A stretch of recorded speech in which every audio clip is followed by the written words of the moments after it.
I was very excited for Dr. Jekyll and Miss Hyde because I love Tim Daly. I love films that are based on or inspired by Dr. Jekyll and Mr. Hyde. And then I learned about the premise, and initially, well, the very beginning was fine, and then once the main story kicks in, which I'll talk about in a moment, I found it to be a little uncomfortable, but quite quickly I actually really started to enjoy it, and I think the direction it took was actually a good idea, and it was really satisfying. The film was released in 1995. It's directed by David Price, written by Tim John, Oliver Butcher, William Davies and William Osborne, of course based on Robert Louis Stevenson's story, The Strange Case of Dr. Jekyll and Mr. Hyde, with a cast including Tim Daly, Sean Long, Lysette Anthony and various others.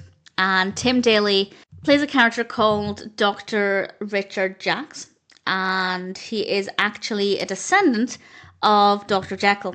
He is a perfumer, and it just so happens that he has inherited his ancestors' potion. Now, inheriting a potion from Dr. Jekyll is going to be a bit of a risk, and one thing leads to another because of this potion, and Dr. Richard finds himself in a woman's body. His body begins to transform into that of a woman, which is significant because leading up to this, there are some comments in the film that only women should be making perfume for women, since they know what women like.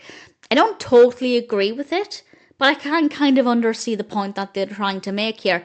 But now, Richard has the knowledge and expertise that he has as a perfumer, but some people are now going to think that because of his exterior, he is a woman, or at least a woman is in his job.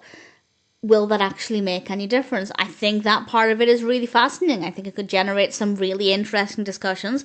And once I got over the initial discomfort of the concept, I actually thought it was really brilliant. I do love Tim Daly, and I think his performance here was great. And the female counterpart, the character called Helen, played by Sean Young, I thought was fabulous as well. I think the characters are very, very well written, believable within the context of the film, so absolutely no problems there. And honestly, the story develops really well. It's creative, it's unpredictable, it's a really enjoyable narrative. Visually, it's very good as well, with decent camera work and lighting, some good locations, some really great music.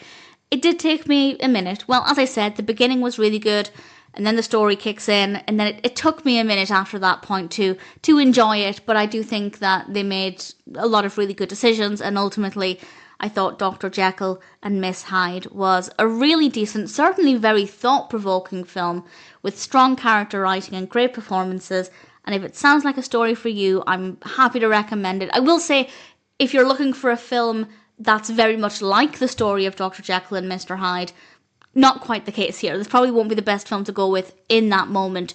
But in general, if you like the sound of it, I'd say it's certainly one that I'm happy to recommend.